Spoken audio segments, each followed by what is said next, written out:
portrait of a Bush League Fuhrer, a sparse little man who feeds off his self-delusions and finds himself perpetually hungry for want of greatness in his diet. And like some goose-stepping predecessors, he searches for something to explain his hunger and to rationalize why a world passes him by without saluting. The something he looks for and finds is in a sewer. In his own twisted and distorted lexicon, he calls it faith, strength, truth.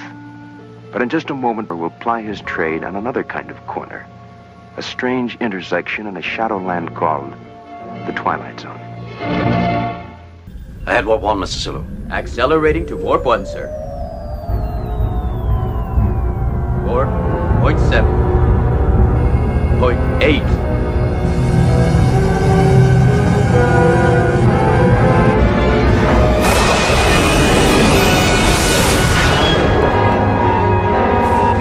Warp 1, sir.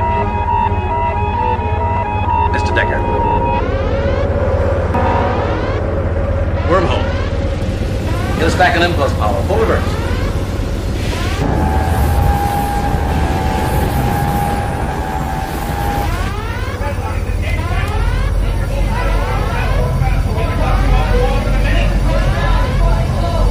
Negative helm control cast. Going reverse on impulse power.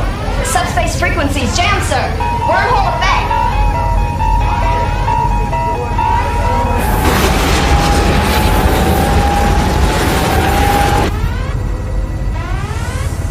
Negative control. Inertial lag will continue 22.5 seconds before forward velocity slows to sublight speed. Unidentified small object has been pulled into the wormhole with our captain directly ahead. Portals are full. Flood optic on viewer.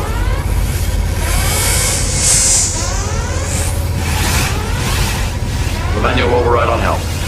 No manual response, sir. Navigation defect is coming up, sir. Wormhole distortion has overloaded the main power systems. Navigation defect is inoperative, Captain.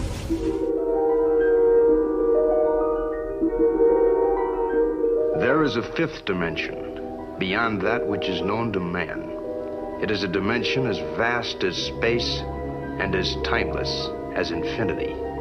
It is the middle ground between light and shadow, between science and superstition, and it lies between the pit of man's fears and the summit of his knowledge. This is the dimension of imagination. It is an area which we call the Twilight Zone.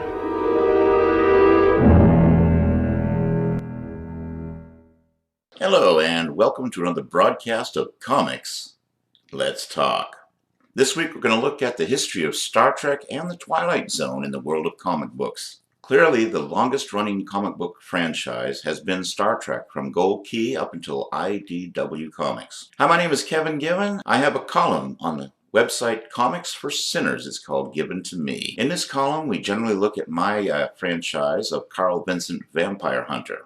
There are novels, comic books, and a feature film is being produced as we speak. So check that out online. Comics for Sinners, Given to Me column, Kevin Given. I also review comic books on the Comics for Sinners website, and I also review comics on the Comic Crusaders website now. Check out my reviews on both sites, and let me know what you think in the comments section below. Comic Crusaders and Comics for Sinners. Check it all out. Make sure you subscribe to my channel on YouTube. That way you'll keep up to date on everything comic books. And make sure you go to the Facebook page of Carl Vincent Vampire Hunter. Click like on the Carl Vincent Vampire Hunter page if you like what you see and are curious about Carl Vincent Vampire Hunter. The current Carl Vincent Vampire Hunter comic book is Dracula Rising. My brand new artist is Rodolfo Ezequiel. Here's a few panels before we get into today's show of Rodolfo's artwork. He is clearly the best artist that I have commissioned, and his work is great. He gets the work done on time, and I'm really pleased with what he's been doing.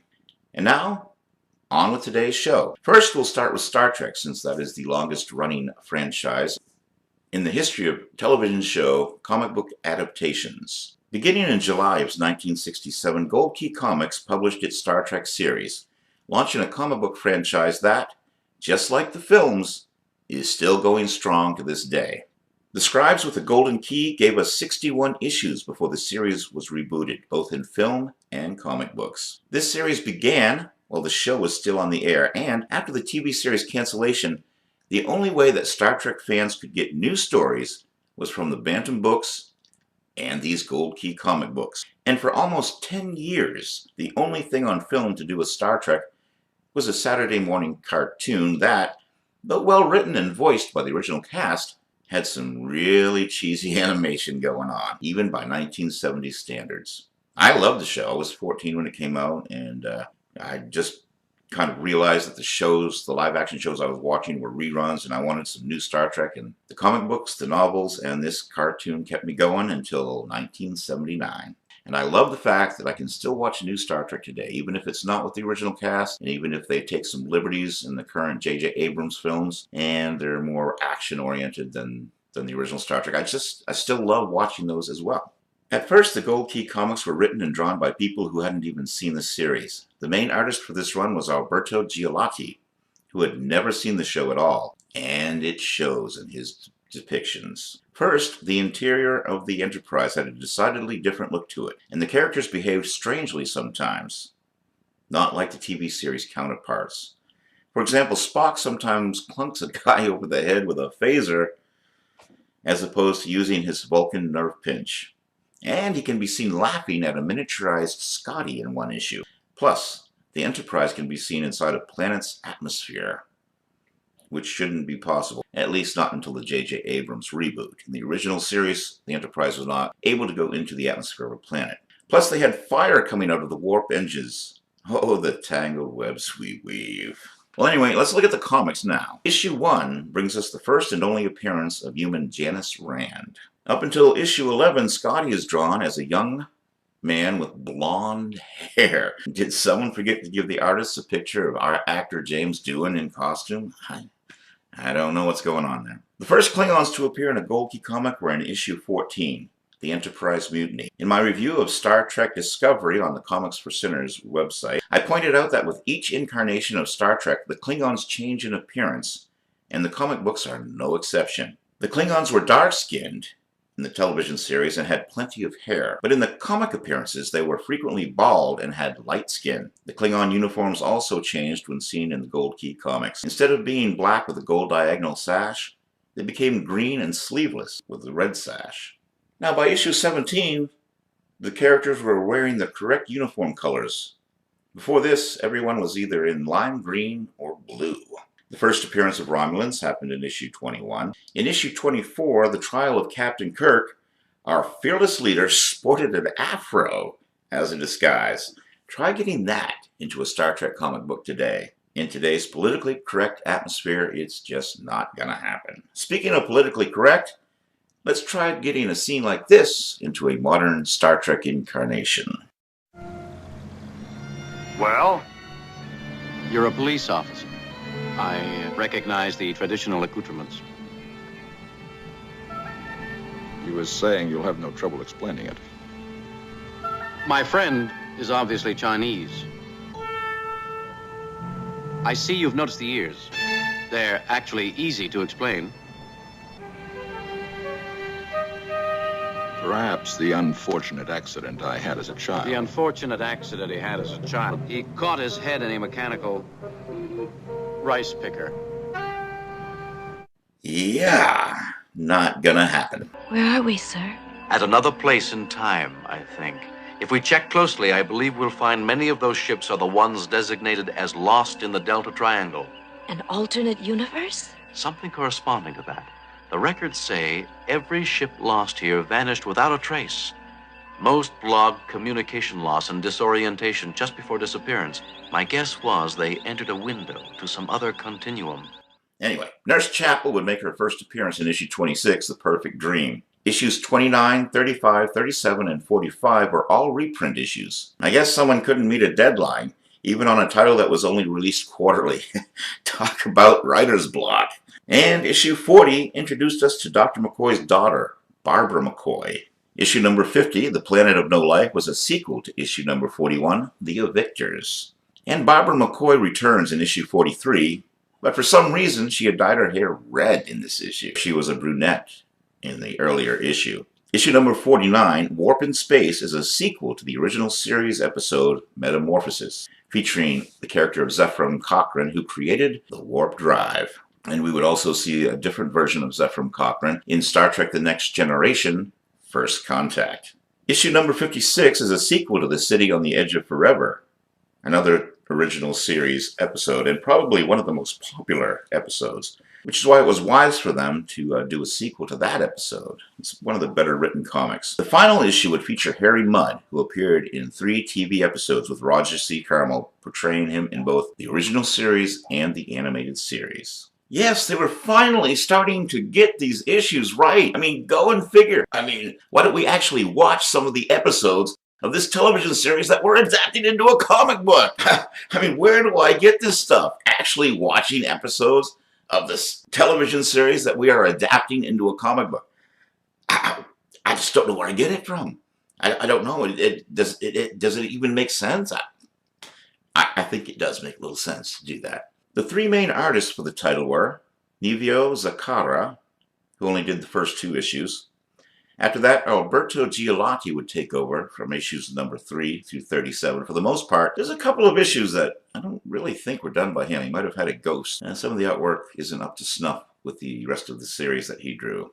And then the final artist that worked on the Gold Key version of Star Trek was Alden McWilliams from issues number 38 through 61, except for the reprint issues, of course. Now, which artist is better? Well, I kind of think Nivio Zaccara did the better job with the characters. I mean, here is his version of Captain Kirk, which is almost spot on to William Shatner. Now we look at Alberto Giolotti. His Captain Kirk resembles Shatner, but not quite as well. Then Alden McWilliams. His Kirk also resembles Shatner, but overall I think Alberto is the better artist. Nivio Zaccara, his inks looked incomplete, whereas Alden McWilliams' inks looked kind of muddied. I don't know what it is, but a lot of pencil artists can ink their own works.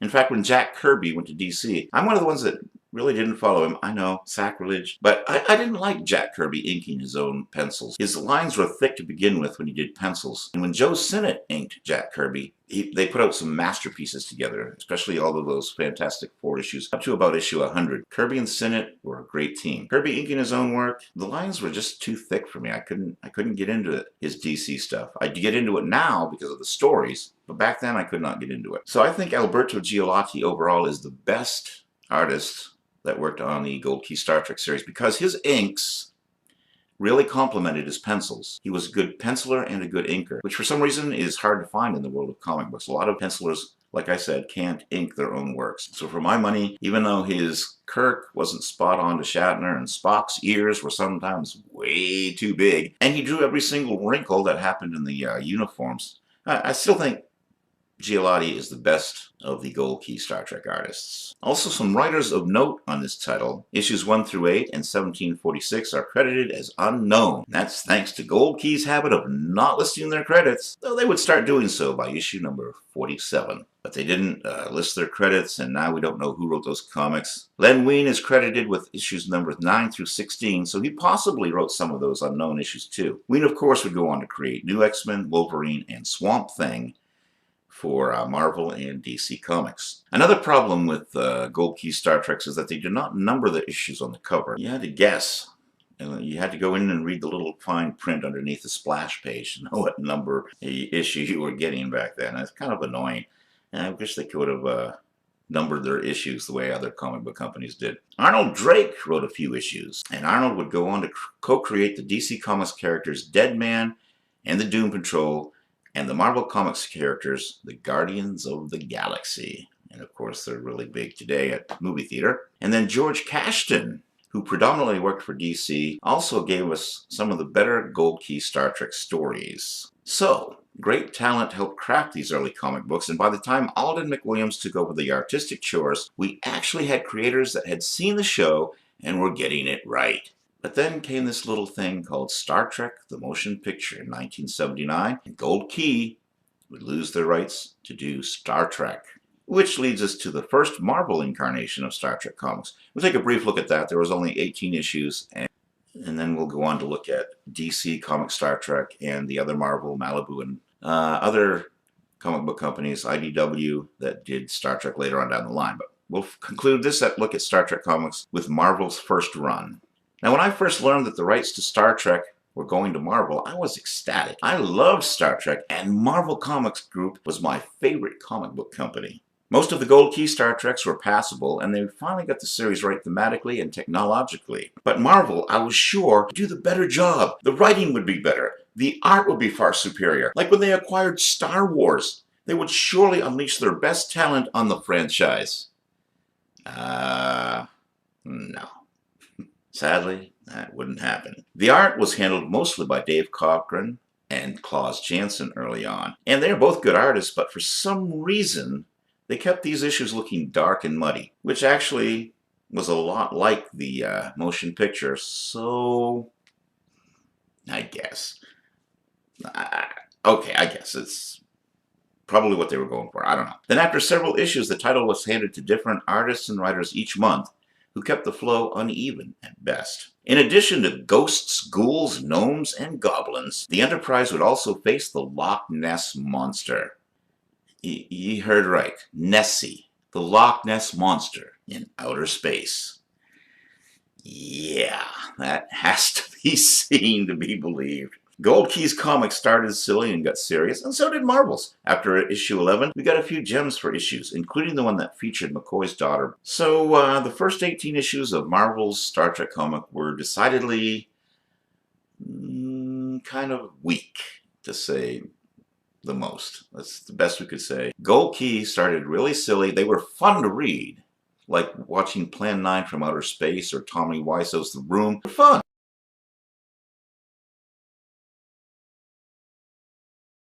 And now we come to Dell's Twilight Zone.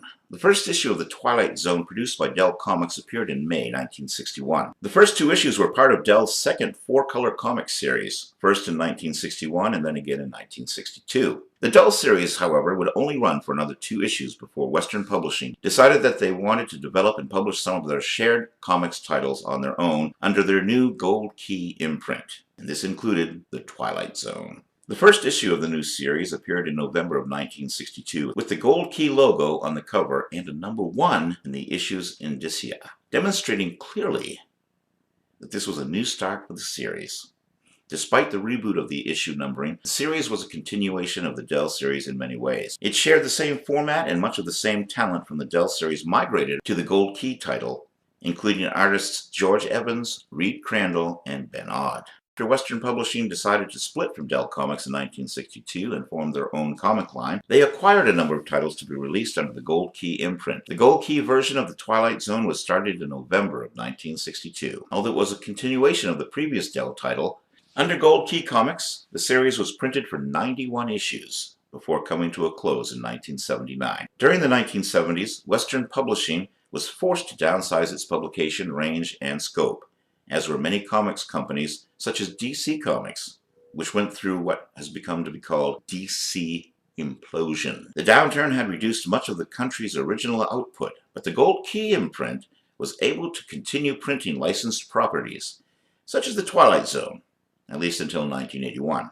although often with limited output or reprinting previously published stories. With the Gold Key imprint being discontinued, Western relied mostly on their Whitman Publishing imprint, which produced other hobby-based material and coloring books and distributed comic books for other companies.